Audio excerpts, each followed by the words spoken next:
माउसी विद्यालय रे कोन पिला मानकु औषध दिया जिवो बोली जियो कहउथिला।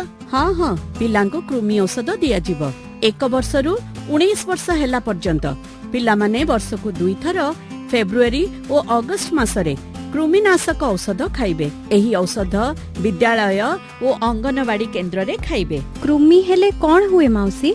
कृमि पिलांको शरीर रे पुष्टिहीनता और रक्तहीनता सृष्टि करे। माउसी कथा भलरे सुनिल तो। फेब्रुआरी 10 जातीय कृमिनाशक दिवस रे विद्यालय रे औषध दिया जिवो। जेउ पिला माने विद्यालय को जाउ नथिबे से माने अंगनवाड़ी केन्द्र रे खाइबे। जेउ माने 10 तारिख रे खाइ नथिबे से माने फेब्रुआरी 17 रे एही औषध खाइबे। 20 ରୁ 24 वर्ष बयसर प्रजननक्षम महिला माने मध्य खाइ परिबे। केवल गर्भवती और स्तन्यपान कराउथुबा महिला एहा खाइबे नाही। कोन मने रहिला तो?